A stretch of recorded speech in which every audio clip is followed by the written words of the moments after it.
the past words of Dick Cheney, who really kind of showed this division between the current Republican Party and the type of conservatism that he represented, which was also evident through his daughter, former Congresswoman Liz Cheney, where we saw this, remarkable split with Donald Trump following 2020. So that's some of, the recent headlines regarding Dick Cheney. But obviously, his political legacy and political history goes back, I think, to his 30s, his time in Washington on Capitol Hill, and then, of course, also serving George H. Bush as defense chief.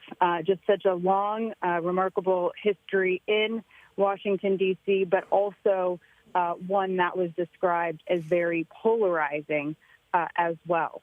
Errol. Natalie, the statement from Cheney's family notes that his daughter Liz, as you just mentioned, and Mary and other family members were by his side, which speaks to his political legacy.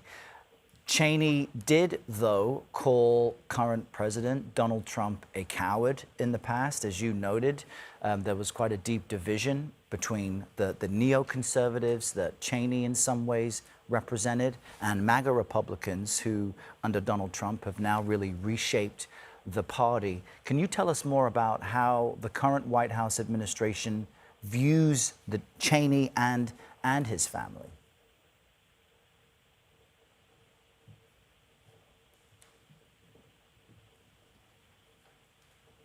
All right, we've lost our connection there with Natalie Brand as we continue to absorb the news that former Vice President Dick Cheney has died at the age of 84. And in many ways, what you'll see today as we all look into the legacy of a man who was truly a towering figure in American politics is that it's a stark contrast to what we've seen ushered in more recent years under Donald Trump. The neoconservative political movement that Cheney helped orchestrate was one in which the war on terror was developed under. Seeing there the former Defense Secretary Donald Rumsfeld next to Cheney. In all of these images, you'll see him next to the most powerful people in Washington, in the country, Cheney himself among them. The criticisms, though, from his political life will include that of the war on terror and specifically the wars in Iraq and Afghanistan, which began after the September 11th attacks. There was heightened fear across the country. There was unity between Democrats and Republicans for the administration to do something, and ultimately legislation was passed that not only established the Department of Homeland Security, but really ushered in an era of preemptive war from the United States to other countries that were allegedly harboring terrorists. And Cheney was an architect. You see him there next to former New York City Mayor Rudy Giuliani after the 9/11 attacks. Cheney was part of the leadership team that made the decision to go Iraq and take out Saddam Hussein at that time because of the suspicion that Hussein had enough material to develop weapons of mass destruction. What followed was an effort to bring in democracy to a nation that was not familiar with it. An insurgency took root, which killed scores of American military service people who were sent to Iraq, and the cost, both in life and in treasure, is something that tarnished the Bush and Cheney legacy and led to the U.S. ultimately pulling out. Natalie Brand at the White House is back with us now. Natalie, help us understand the difference between the type of Republicans, the neoconservatives that Cheney represents, and the stark change in difference between that and MAGA Republicans under Donald Trump. As I was saying to you earlier, Cheney called Trump a coward, and that really led to the division between the Trump team and Cheney neoconservatives. Yeah, and we were talking earlier about that really followed the 2020 election cycle, the insurrection at the Capitol and everything that followed. But I think if you look bigger picture, the old type of conservative Republican that Cheney represented and the Trump Republican, you really see the difference in, the populist policies that President Trump supports that is different than the old school Republican policies during, say, the Bush administration. And particularly, when you look at the conflict, the time post 9/11, when you noted there was such a heightened fear and the war on terrorism initially had a lot of support, just given the catastrophic terrorist attack that this nation experienced, the decision to invade Iraq and Afghanistan. President Trump now, 20 plus years later, is trying to become a president who says of peace and move apart from, what he calls forever wars and foreign entanglements and, the loss of U.S. life overseas in these conflicts. So there's also just been shaped by history and, the results of the conflict, this new thought that, a new approach to defense policy and kind of trying to avoid conflicts like that. But obviously in this presidency, we're seeing unprecedented actions in different ways, using the Defense Department to go after what the administration calls, narco-terrorism. So just stark differences, but again, this significant split over 2020 that we've seen through the Cheney family, from the former vice president to his daughter, the former Congresswoman Liz Cheney, who was such a vocal critic of President Trump, and also, at one point campaigning alongside Vice President Harris in the lead up to 2024. We are here on another election day today reflecting on that split. And Natalie, as we continue to absorb the news of Cheney's death, it's important to not only point out the differences between Cheney's ideology and that of current President Trump, but Cheney had a lasting legacy on American politics, on American government, and on many of the laws that are still on the books, specifically as it relates to the Patriot Act and much of the surveillance system that came into play after 9/11. Just give our viewers an update on, or an overview really, of how things changed post 9/11, thanks in part to the Bush-Cheney administration. Yeah, you're talking about new tools of surveillance, detention, inquisition, interrogation, and, even torture in some cases, which became so controversial. But really, I guess that's where, if you think about it, there is kind of a comparison that can be drawn between that period in time and the current president's expanse of presidential power, of course, used in different ways. But Cheney became a proponent and was a proponent of expanding presidential power in various ways. 9/11, of course, took on all the reasons pertaining to national security. But overall, that is a similarity between the administrations, even though there were differences. Also notable that Cheney had split that time with his party, particularly when it had to do with gay rights in response to one of his daughters and his defense of her rights. So that is also a notable split. And listening to analysis about Dick Cheney, he was said to be a proponent of his political convictions and policies that he believed in, even if they weren't always popular with the public or in some cases with his party. And Natalie, this news has just broken the past hour, so I'm curious to know if you've yet seen any response from the Trump administration or the White House. I know that you are not physically there at the moment, as it is Election Day, and our correspondents have fanned out across the country? And if there is not a statement, when might we expect something, do you think? Well, this is something that the White House is going to be asked about. It will be very interesting. I have not seen a statement yet. But when it does come down, it's going to be interesting to read, again, given some of the tension that has been brewing over the past couple of years between the current president and the Cheney family. So we'll have to see what kind of tone it strikes, if it's one that, makes note of the political legacy, or, if we don't hear anything, that either is going to be very notable. We'll have to wait and see. All right, Natalie Brand joining us with the news that the former Vice President Dick Cheney has died at the age of 84. It is 7 a.m.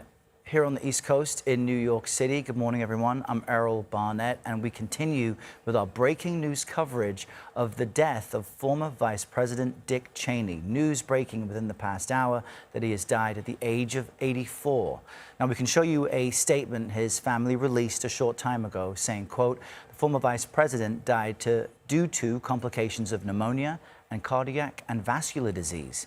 It goes on to say, Dick Cheney was a great and good man who taught his children and grandchildren to love our country and to live lives of courage, honor, love, kindness, and fly fishing. Fly fishing was a favorite hobby of the former vice president. CBS News' Major Garrett brings us more now on Cheney's life and legacy. In 2000, Dick Cheney was asked by George W. Bush to help pick his running mate. In the end, it was Cheney's name that rose to the top of the list. He really wanted me to come on board because he thought I could help govern, be part of his team, and that he wanted me involved in everything. Richard Bruce Cheney was born in 1941 in Lincoln, Nebraska, and grew up in Wyoming. He married his high school sweetheart, Lynn, with whom he had 2 daughters. In his late 20s, he moved to Washington, D.C., where he became President Gerald Ford's chief of staff at age 34. In 1978, he won his first of 6 terms in the U.S. House, representing Wyoming. I take this obligation freely. He became Secretary of Defense for President George H.W. Bush in 1989, overseeing the U.S. victory in the first Gulf War. In 1995, Cheney became CEO of Halliburton, the world's largest oilfield services company. It made him a multimillionaire. In 2000, he left the company to join the Republican ticket. This election is about real choices, that we are talking about the future of our nation. The bitter presidential contest was decided in Bush and Cheney's favor by a 5-4 decision of the Supreme Court. The September 11, 2001 attacks were the defining moment for the new administration. As the U.S. went to war in Afghanistan, Cheney also urged military action against Iraq. There is no doubt that Saddam Hussein now has weapons of mass destruction. Baghdad fell just 3 weeks after the U.S. invasion in 2003, but the alleged weapons of mass destruction were never found, and American forces began a long, deadly occupation. Even so, the Bush-Cheney team made national security the centerpiece of the 2004 re-election campaign. Because if we make the wrong choice, then the danger is that we'll get hit again. They won in a close election, but as the situation in Iraq disintegrated and U.S. casualties mounted, public opinion turned against the administration. George Bush has got to go! Cheney suffered multiple heart attacks, his first at age 37. He received a new heart in 2012. You wake up every morning with a smile on your face because you've got a new day you never expected to have. Dick Cheney, a man who was both soft-spoken and unyielding, became one of the most powerful vice presidents in American history. Major Garrett, CBS News, Washington. We want to bring in Kevin Sheridan now. He's an advisor on the Romney-Ryan campaign from 2012 and also founder of the Sheridan Media Group. What do you make of this news of the passing of Dick Cheney, considering that he was a towering figure, often described as the most powerful vice president in modern American politics, and now his family says he's died at 84? Yeah, it's hard to explain how important he was actually during those Iraq War days and, following 9/11.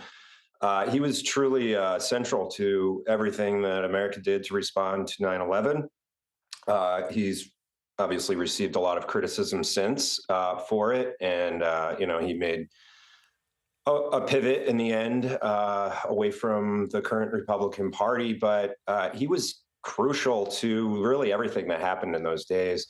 He's a really towering figure, going all the way back to the 70s, where he was chief of staff and he served in very key roles. He was tight with Donald Rumsfeld, obviously.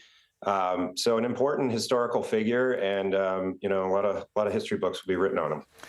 You know, there is an entire generation of Americans who were not alive on 9/11, or perhaps were so young it is but a distant memory. It truly changed the course of the country. Help people watching remember how Dick Cheney's approach and influence during the George W. Bush years helped shape policy that was passed vis-a-vis the Patriot Act and other initiatives post 9/11. Yeah, I mean, he took a maximalist view that, and a lot of us who lived through it agreed with him at the time that, look, if there's a 1% chance that we're going to get hit by weapons of mass destruction, a nuclear bomb or a dirty bomb or something, in our major American cities, then we have to take every measure possible to counteract it. And that was the argument that won the day at the time. I mean, 78 or so senators, I think, voted for the Iraq War. It's hard to explain if you weren't there what the feeling in this country was at the time. It was a very maximalist feeling that we have to take the fight to the terrorists. And we're still living in the wake of that now. And the Republican Party has largely turned away from that view completely now. But that was at the time, that was the argument that won the day. And I think part of the reason there was so much criticism of Cheney's position post 9/11 is that earlier in his political career, and he had been a Washington key player for decades for many Republican administrations, Cheney did say, I remember this being a clip that would kind of play in high rotation at the time that Cheney was being criticized for his position of going into Iraq, taking out Saddam Hussein, and eliminating the possibility that Hussein could develop weapons of mass destruction. There was a clip from him back in 1992 when he was on CBS's Face the Nation, where he was asked about that possibility during the first Iraq War. If we remember, George H.W. Bush made a decision to go in the early 90s to push Iraq out of Kuwait. And at the time, Cheney said, quote, if we had gone to Baghdad, if we have sort of accepted the responsibility for occupying the country, governing Iraq, putting a new government in place, running Saddam to the ground, there would be significant additional U.S. casualties. So in the early 90s, he had seen that going into Baghdad would have been a liability. He goes on to say, I can't see how many, but the proposition is how many additional American lives is Saddam Hussein worth? And in his view then, not very many. In the mid-90s, he becomes CEO of Halliburton, with the largest oil field services company. In 2000, he leaves that company to join the Republican ticket. And of course, 9/11 truly changes everything. And as vice president, he advocated for going into Baghdad to take out Saddam, which was done successfully. But the challenge was setting up a government to hold Iraq's various interests together. Why do you think he evolved on that thinking?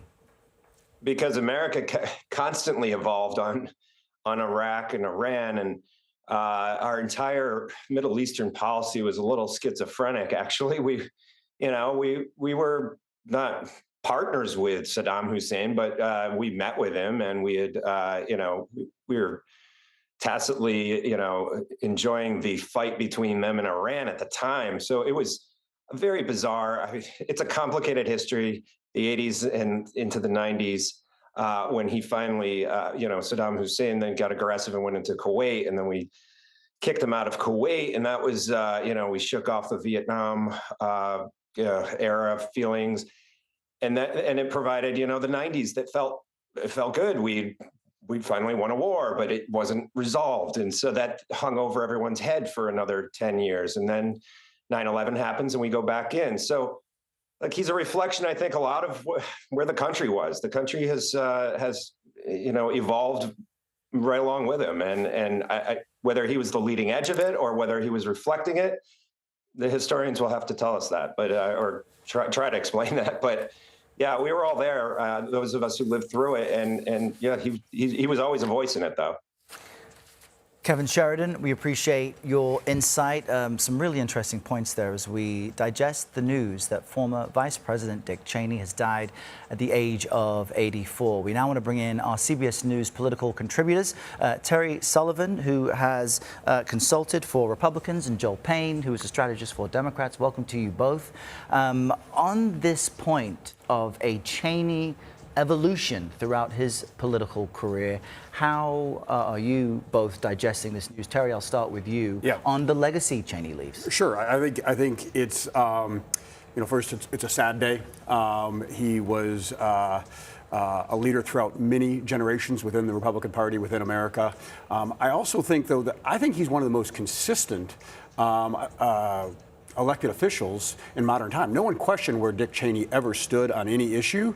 The fact that he didn't want to go into Iraq in '92 doesn't, those were different situations. We didn't think that Iraq had weapons of mass destruction, had nuclear weapons, and doing testing in 1992. So that's a big fundamental difference. So I don't know that his opinion evolved, his perception of the facts evolved, and I think that's an important distinction. But this is a gentleman who's been in public service since he was an operative. He was the youngest chief of staff in the Ford in the history of the White House for Gerald Ford.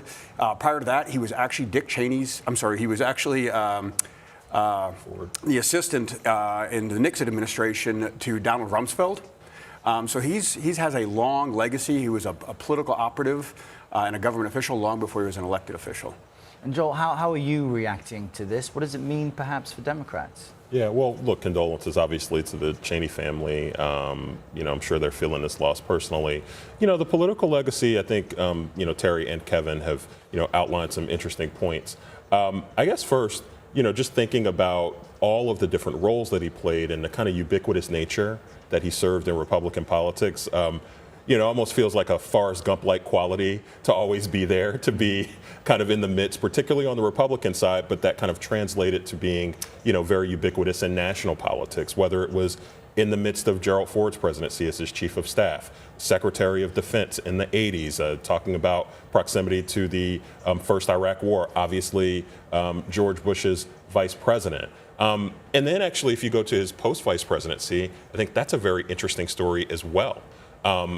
I don't know if he evolved politically as much as the Republican Party evolved politically, and maybe evolved away from kind of Dick Cheney's style of Republican politics, which is actually at the core of the story of what the Republican Party is today. It's in many ways, it's a reaction to the decisions, the professional decisions, and the long tail of those professional decisions of Dick Cheney and of his allies in the 70s and the 80s and the 90s and the 2000s. So I think there's a lot to say about the political legacy of Dick Cheney. And I think that's fascinating because it may be the lesser known chapter of Cheney's life, post-political career, where he seemed to not only reject the policies of Donald Trump and MAGA Republicans, but embrace that of Democrats. Terry, what do you make of that? Because as you noted, he had been consistent effectively throughout his decades-long career. I'm sorry. Sure. I don't know if I agree with that premise quite. I don't think it's he accepted the premise of Democratic politics. I understand the point you're making. I really do think it is an evolution of the Republican coalition, the Republican Party, away from Dick Cheney, which, by the way, is not just Dick Cheney. There are a lot of notable Republicans. There's a lot of Republican kind of grass tops leaders who the party evolved away from. And he didn't move or change. He didn't move. I don't think Dick Cheney changed. Yeah. I think the Republican Party and the Republican coalition changed, and that's a fascinating story as well. So sorry. You won't hear me say this often, but I completely agree with Joel on this one. Okay. Look, he's like I said, I believe he's one of the most consistent elected officials in modern time. You always knew where he stood. The Republican Party has evolved a lot. The base of the Republican Party has moved a lot. He was the one person who was vocal about that he was not changing, and he didn't like the changes of the party. He was active. I know in 2016, when I was running Marco Rubio's presidential campaign, he was an active player behind the scenes in the donor community, went out to Jackson to meet with him. He cared deeply about the Republican Party and the values of that. And so I think he wanted to try to keep the party in line with his views. And they stayed consistent. Well, Terry, what then was the difference between a Cheney ideology, the team, the people he supported, his ideas, his thinking, and Trumpian MAGA politics? What was the kind of spark that separated? He was always on the more interventionist side of things. He wanted to engage in the world, around the world, in a very Reagan-type fashion. Whereas, as you can see, Donald Trump very much publicly states he wants to pull back from the rest of the world with tariffs and with not getting involved in foreign engagements and things like that. And I think that's the fundamental, the foreign policy issue is the fundamental difference. I also think it's a way of style.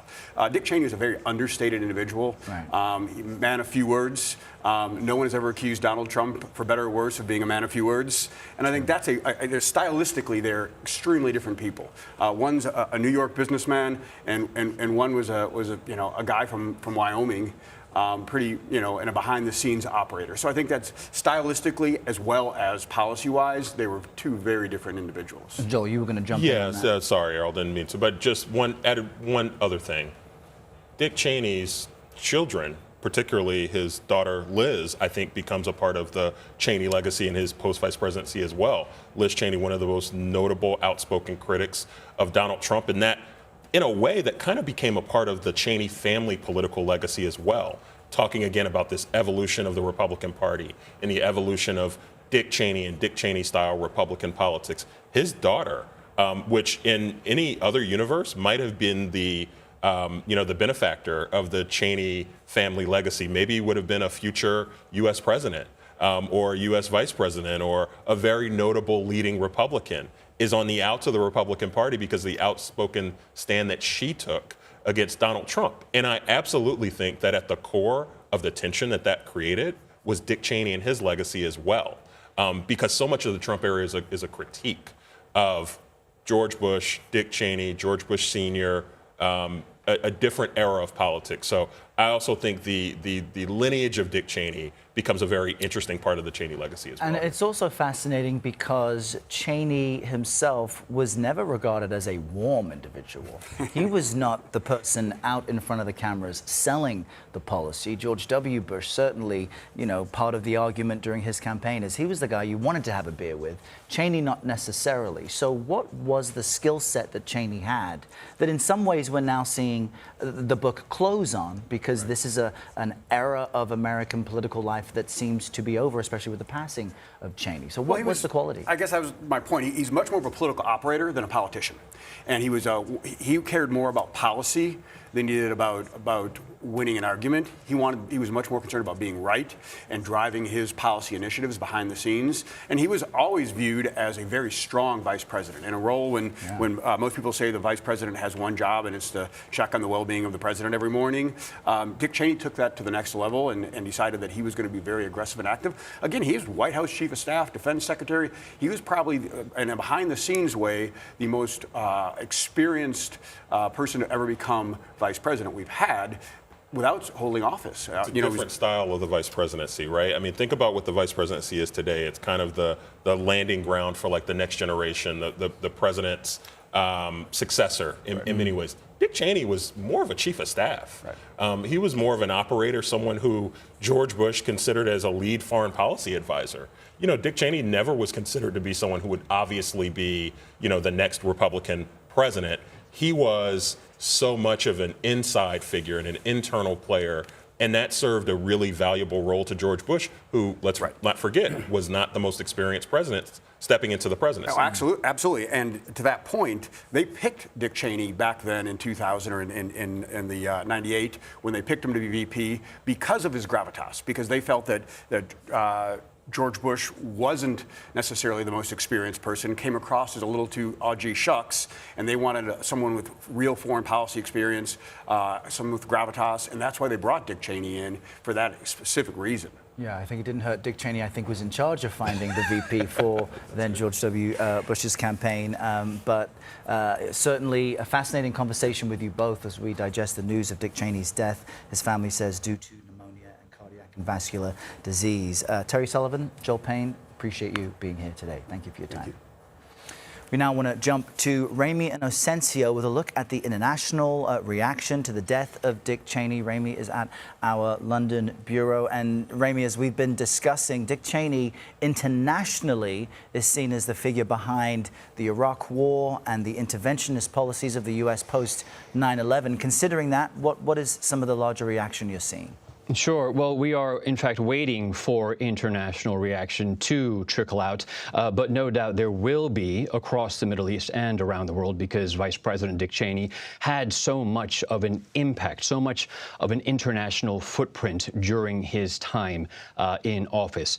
The words that are associated with him around the world, from defense, as the Secretary of Defense, to war and the war on terror, to the U.S. military deployment in the efforts to nation build or to topple what he and the U.S. government saw as authoritarian regimes. That is what Dick Cheney, his brand, his legacy will be known as, will be known as we talk about his time and his life and his career over the course of today. But of course, as we've been talking, Vice President Cheney will forever be tied to the Iraq War by his supporters. They saw this as a kind of American strength after the 9/11 attacks, but by critics as a failure, and also steeped in a lie about weapons of mass destruction.